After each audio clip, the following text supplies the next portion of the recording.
My name is Michael van Namen and today I'm going to teach you something about a spiral technique. So first we start with very nice materials. We have beautiful roses over here and we have a rose scraper. This is a very nice one. I saw a lot of different ones, but this is a very good one.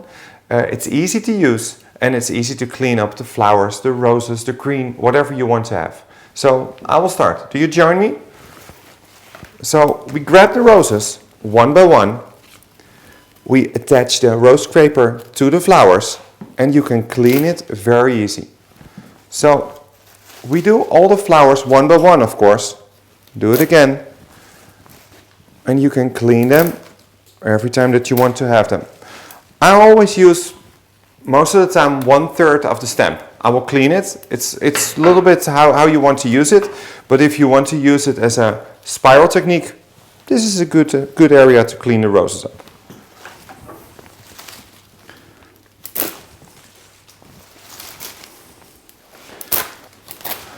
But it's a very good one to use.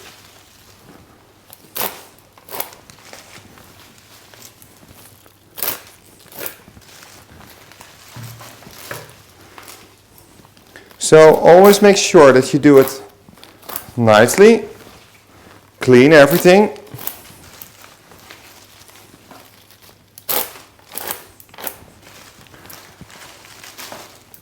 So it's easier to use the flowers afterwards.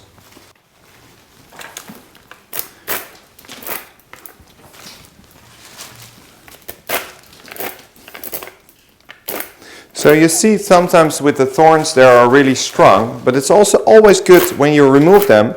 It's always nicer for the customers that buys the bouquet, of course, because their hands will not be destroyed after that. So, and also for yourself, it's easier to use them.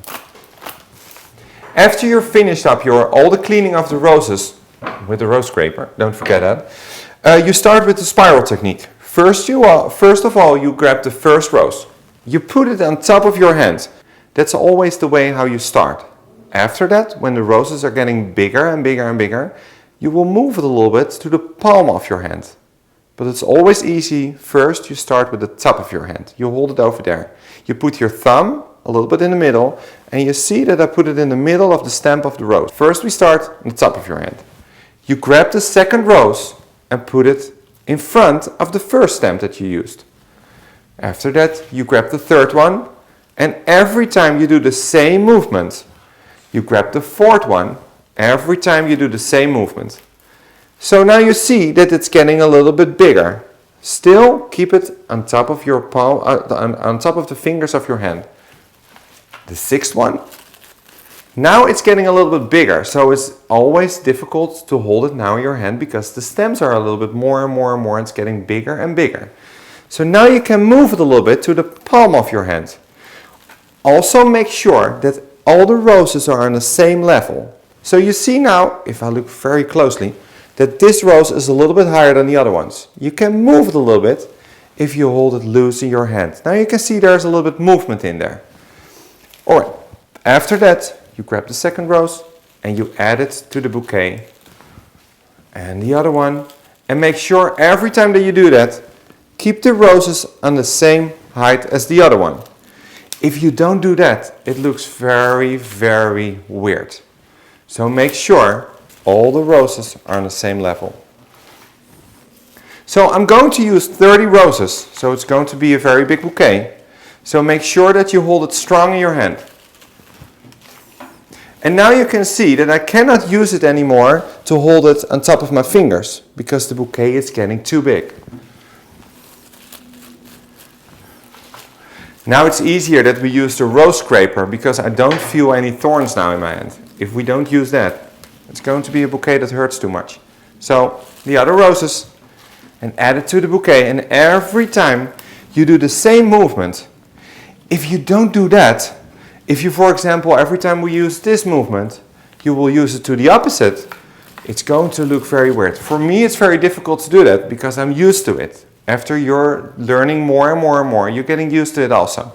So if I do this now, you see that I have a little cross here.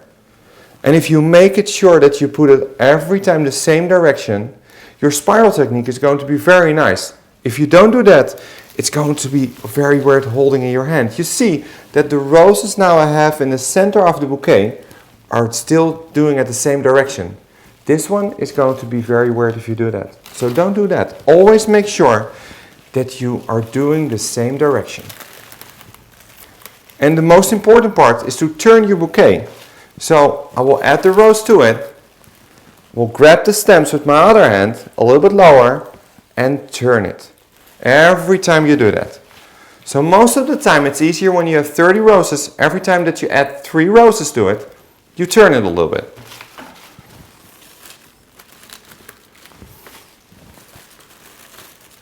And turn it again. So now you see when we started it, we cleaned the flowers a little bit. 1/3 of the stems you clean it with the rose scraper. So now you can see that it's very easy. When you put it on the water, there are no leaves in the water. If you don't do that, there's going to be a lot of bacterials into the water and the roses will not last pretty long. So we still continue it with adding the roses to it, and every time you do it in the same direction. That's the most important part to making a very good spiral technique bouquet, that you do it every time in the same direction. For me, it's almost like a habit. If you learn it, it's going to be a habit for you also. So almost finishing with 30 roses. And you can see that first when we started, I said that you have to use it in the top of your hand. Now I'm using it in the palm of my hand. So it's very easy to hold it in your hands very strong. And you can see sometimes people are holding it very, very tight. If you don't do that, there's no movement in the bouquet. If you're getting a little bit loose in your hand, like a little rounding, you can see that you can move the bouquet a little bit more. There's a little bit of movement in there. So the last rose I'm going to add to the bouquet. After you're finished, you can see that the roses have to be on the same level. But sometimes one is a little bit higher, sometimes one is a little bit lower. So if you hold it loose in your hand, you can move it a little bit more. So this one has to be a little bit lower. Always pay attention that all the roses are on the same level. So after that, you finished it up, the hand-tied bouquet. You see that all the stems are in the same direction. That's the most important part to making a spiral technique. And always important, clean up your tables. Alright, after you're finished, you have to cut the flowers, of course. You have to cut the stems. Always make sure that you use a sharp knife or a sharp scissor. That's the most important part. I will use a knife because I think that's sharper than a scissor, but that's my opinion. You can use it whatever you want, but the most important part is always has to be sharp. The thing is you do is when you are cutting up the roses, you have to do it at an angle. So always make sure that you cut it in an angle. That's the most important part. If you don't do that, you have a very small area that the flower can suck up the water. If you cut it in an angle, it can suck much more water. So that's very important. Remember that. So when you cut all the flowers in an angle, it's always a lot of work when you're doing that with a knife. If you do it with a scissor, and make sure that's a very sharp scissor, that's the most important part. You can cut it in an angle. It's easier and it goes a little bit faster. But I prefer a knife. So you can see when you cut this, and don't forget one stem, because otherwise the customer will buy the flowers and there's going to be one roses that's going to look ugly. So make sure that you cut them all. Alright, 30 stems are cut. I forgot one. This one is finished. Clean up your table again, and then you finish it up with some rope to put it around the bouquet. Now we'll use this size, that's good. Cut it off.